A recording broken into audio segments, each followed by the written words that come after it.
have a set parameter that I do it in. And so it's easier for me to identify. I mean, you've heard me rave. I will continue to rave. I'm just not going to rave that much because it's for people when they're ready for it. And it's Yeah, hard. yeah. It's hard No, work. I It's understand.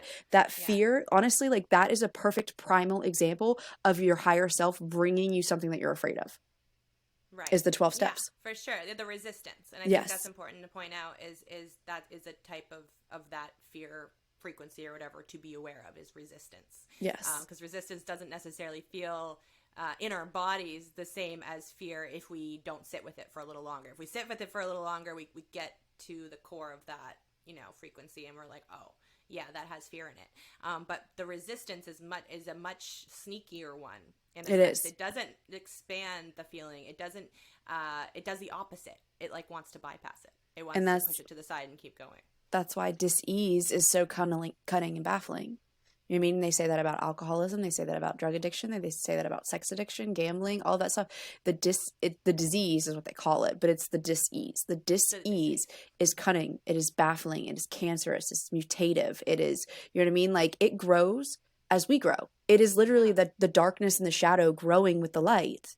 They Yeah. grow side by side because how else would they ever be? They have to be in polarity with each other, It's like an abusive across relationship. consciousness. Like if we're Yeah. gonna say our partnership with our higher self is like, the one that you want to nurture and grow and that good relationship, those addictions, all of those things that you're describing, that's that abusive relationship that's gonna learn your ways, learn And your learn how to tics, manipulate. Yep. learn how to manipulate it Exactly. to Yep. keep you there. And I'm sure I've said it before, but there's a saying that like when you're in a meeting, they say disease, or they say disease, but I've just gotten into the habit of saying disease because it's a I say that conscious. too all the time. I think Um, maybe because of you, but yeah, but we're that's what in I. the parking lot, at a Mhm. meeting or doing anything spiritual, and your disease is out or you're in the meeting and your disease is out in the parking lot doing push-ups because it's Right. ready for you as soon as you walk out Yeah. that door. Like it's, you know what I mean? It might Yeah. not get you as soon as you walk out the door, but it'll try that fear conscious, that, all of that stuff. So I think that there is the way that people can use love for toxicity. You know what I mean? It's the same concept with fear. And I truly do believe that our higher selves use all of that to aid us in whatever Yeah. way, shape, or form. Because if it was all supposed to be roses and gold butterflies, then, there wouldn't be the fear. Yeah.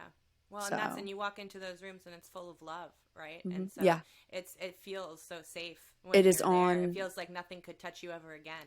No, And yeah, as soon as you walk out, and that's why you're building that trust and that relationship with your higher self while you're in that zone, right? And you're building that, with other people too, of course, while we're here, but since we're talking higher selves, like you're by showing up for yourself there, by doing that thing, by telling your story, that's all building that trust and building that love. So hopefully when you walk out, even though you're not going to have the love connection, that's almost, the sum is greater than some of its parts kind of thing, you when do. so you have all that love when you're in that room because everyone's there joining that together. You do So you're though. Like that's a Yeah. collective conscious that you take with you throughout the day. You know what I mean? And it's Yeah. it's like when people break off from it and they Yeah. stop going for so long, that's whenever they Right. start breaking their tie to the collective conscious. I So, see. and So that's the yeah, type of you collective still feel conscious it. we're trying to bring Yeah. because we remember the words that other people have said that resonated with us, and we were hearing those True. in those moments for a reason because of what we're going to be approaching in the future. You know what I mean? And as soon as that happens, it's like, oh, okay, yeah, well, this is where I can apply this, or this is Yeah. where that resonated with me. This is where, and now that I've healed this, I don't have to worry so much about this. Um, to me, the visual I have in my head is it's kind of like it's the collective conscious army. You know what I mean? And not in like a Mhm. negative, like warfaric way, but it's like it's a group, and as one, all of us being one, we're stronger. And that's Yes. what we're trying to build Absolutely. in the spiritual community as a collective as well. It is just, it's not as organized. It is not as vulnerable. It is not, it is in private. People are getting vulnerable and stuff like that in their own ways. But when it comes to like, this is a shared community that can get down and dirty and vulnerable and never, and not Mhm. be judged and have a safe place to go. You Yeah. know what I mean? And it's so, so yeah. Well, Yeah, and I think the important part about those kind of communities that people maybe subconsciously or consciously realize once they've been part of them for a while is it's a different grouping in the sense of it is very new world energy based, where we're all an individual puzzle piece. I always use like that, and it's a, Hmm. you know, cheesy metaphor, but it's like in those big collective groups, it's not just that, oh, we need this many healers and we need this many astrologists and whatever.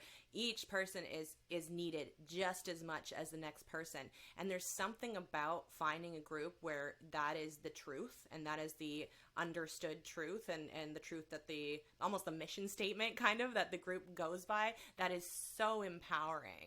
And so I'm always driving that point home, because you know, if you're new in your awakening, or you're, you know, not sure yet, like, you are so needed in whatever community it is that you're led to, that your higher self leads you to. Like, that is the important part. This army, or this, you know, whatever you want to call it, that is growing stronger and stronger and stronger, is that much stronger because of you. Like, there's no person that's less important in Exactly. that Yeah. energy.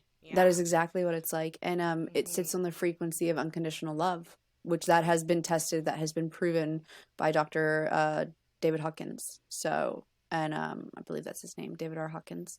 And so yeah, and then Yeah, but sounds familiar. and I've said it before, and I'll say it again, that once it's used as a proactive measure, the frequency of those communities will raise to above 700. But as long as Mm-hmm. it's reused as a reactive measure, Right. it, you know what I mean, like as a reactive society, we prevent ourselves from being able to raise our vibration.